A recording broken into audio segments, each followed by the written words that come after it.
আজিৰ যুগত অৰ্থাৎ বৰ্তমান সময়ত প্ৰত্যেকটো সমাজত এক জ্বলন্ত সমস্যা চলি আছে, যি সমস্যাৰ ফলত আমাৰ বৰ্তমানৰ লগতে ভৱিষ্যত ধ্বংস হৈ আছে।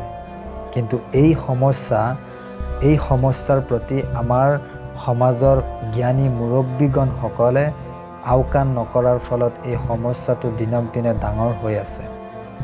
সেয়া সমস্যাটো হৈছে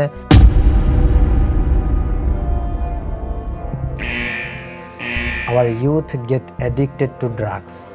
দুখৰ সৈতে ক'বলগীয়া হৈছে যে আমাৰ যুৱ প্ৰজন্মসকলে আজি ড্ৰাগছৰ প্ৰতি আসক্ত হৈ আছে। ইয়াতকৈ বেছি দুখ লাগি আছে ইয়াৰ কাৰণে যে আমাৰ সমাজৰ জ্ঞানী মুৰব্বীগণসকলে আজি এই ড্ৰাগছ আসক্ত হোৱাৰ বিৰুদ্ধে কোনো পদক্ষেপ ল'ব পৰা নাই, বা এই ড্ৰাগছ আসক্ত হোৱা এই সমস্যাৰ সমাধানৰ বাবে কোনো এটা অভিযান বা কোনো এটা মিছন এতিয়া কোনো এটা হাতত ল'ব পৰা নাই।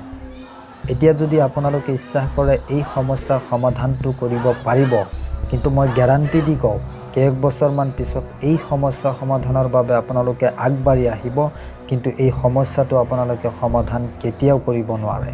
মই গেৰাণ্টি দি কৈছোঁ, অৰ্থাৎ আপোনালোকৰ লগত মই চেলেঞ্জ কৰি কৈছোঁ যে আপোনালোকে যদি আজিৰ তাৰিখত এই সমস্যা সমাধানৰ বাবে ওলাই নাহে, ভৱিষ্যতে আপোনালোকে ওলাই আহিলেও আপোনালোকে এই সমস্যাটো সমাধান কেতিয়াও কৰিব নোৱাৰে। সেয়েহে মই সমাজৰ প্ৰত্যেকটো মুৰব্বীগণসকলক কওঁ, লগতে প্ৰত্যেকটো অঞ্চলত থকা স্কুল কলেজৰ কৰ্তৃপক্ষলৈ মোৰ এটাই অনুৰোধ, যাতে আপোনালোকে এই ড্ৰাগছ আসক্ত হোৱাৰ বিৰুদ্ধে এটা অভিযান চলোৱাক, যাৰ জৰিয়তে আমাৰ সমাজৰ এই ইউথসকলে যাতে ড্ৰাগছৰ প্ৰতি আসক্ত হোৱাৰ পৰা হাত সাৰিব পাৰে। এতিয়া কোনো এটা সমস্যা সমাধানৰ কৰাৰ আগতে ইয়াৰ কাৰণবোৰ জনাটো উচিত, অৰ্থাৎ কিয় হৈ আছে এইবিলাক। এই কাৰণটো জানিলে আমি সমস্যা সমাধানটো সহজে কৰিব পাৰিম। তাৰে কিছুমান কাৰণ মই এই ভিডিঅ'টিৰ যোগেদি আপোনালোকক জনাম। তাৰ প্ৰথম কাৰণটো হৈছে ষ্ট্ৰেছ। এইটো ফেমিলি ষ্ট্ৰেছ হ'ব পাৰে, ফাইনেন্সিয়েল ষ্ট্ৰেছ হ'ব পাৰে, বা কোনো ৰিলেশ্যনৰ ষ্ট্ৰেছ হ'ব পাৰে। বিভিন্ন ষ্ট্ৰেছৰ ফলত আজি যুৱকসকলে বা যুৱতীসকলে আজি ড্ৰাগছৰ প্ৰতি আসক্ত হৈ আছে বা টবেকো প্ৰডাক্টছৰ প্ৰতি আসক্ত হৈ আছে। তাৰে 2 নম্বৰ কাৰণটো হৈছে পেৰ প্ৰেছাৰ, অৰ্থাৎ বন্ধু বান্ধৱসকলৰ প্ৰেছাৰৰ ফলত, অৰ্থাৎ বন্ধু বান্ধৱসকলৰ লগত থাকি সিহঁতৰ লগত প্ৰেছাৰত পঢ়ি কিছুমান কথা বতৰাত বা কিছুমান সময়ত সিহঁতৰ মন ৰাখিবলৈ গৈ, অৰ্থাৎ বন্ধু বান্ধৱসকলৰ মন ৰাখিবলৈ গৈও কিছুমান যুৱকে আজি এই ড্ৰাগছৰ প্ৰতি আসক্ত হৈ আছে। আৰু 3 নম্বৰ কাৰণটো হৈছে আনএমপ্লয়মেণ্ট, অৰ্থাৎ আমাৰ সমাজত থকা বেকাৰ যুৱক যুৱতীসকলে, অৰ্থাৎ অকলশৰীয়া থকাৰ কাৰণে বা কোনো কাম বন নথকাৰ কাৰণে আজি আমাৰ যুৱক যুৱতীসকলে ড্ৰাগছৰ প্ৰতি আসক্ত হৈ আছে।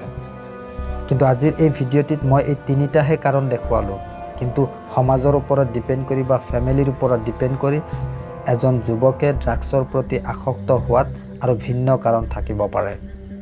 আৰু সেই কাৰণবোৰ কি কি হ'ব পাৰে, সেই কাৰণবোৰ ফাইণ্ড আউট কৰক আৰু যুৱক যুৱতীসকলক এই ড্ৰাগছ আসক্ত হোৱাৰ পৰা বচাওক।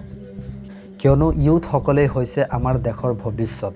এই ইউথসকলক লৈ, অৰ্থাৎ নৱপ্ৰজন্মক লৈ বিভিন্ন ৰাজনৈতিকবিদ বা বিভিন্ন মহাপুৰুষসকলে ভিন্ন কথা কৈ থৈ গৈছে।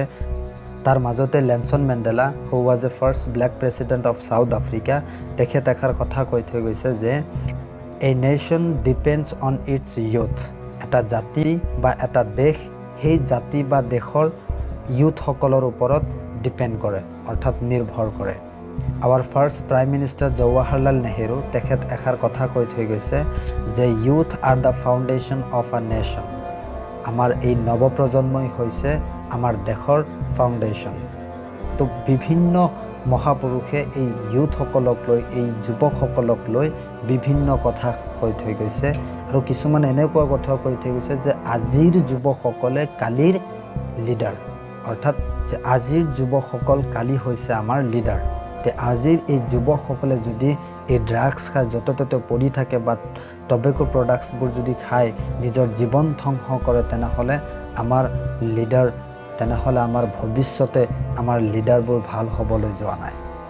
সেয়েহে প্ৰত্যেকটো সমাজৰ, প্ৰত্যেকটো পৰিয়ালৰ পিতৃ মাতৃক মই এটাই অনুৰোধ কৰোঁ যে আপোনাৰ ল'ৰা বা ছোৱালীয়ে কাৰ লগত লগ ধৰি আছে, কাৰ লগত যাই আছে, কাৰ লগত কথা পাতি আছে, এইবিলাক লক্ষ্য ৰাখক।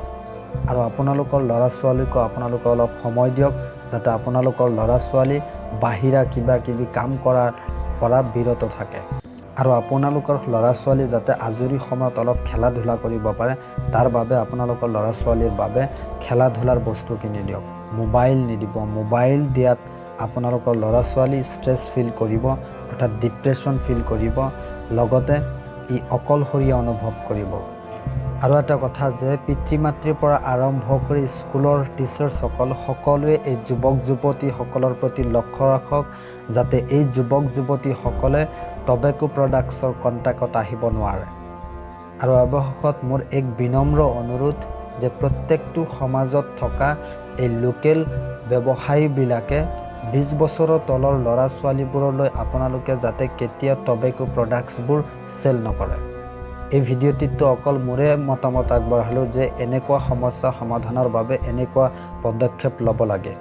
আপোনাৰ মতামত কি কমেণ্টত জনাব।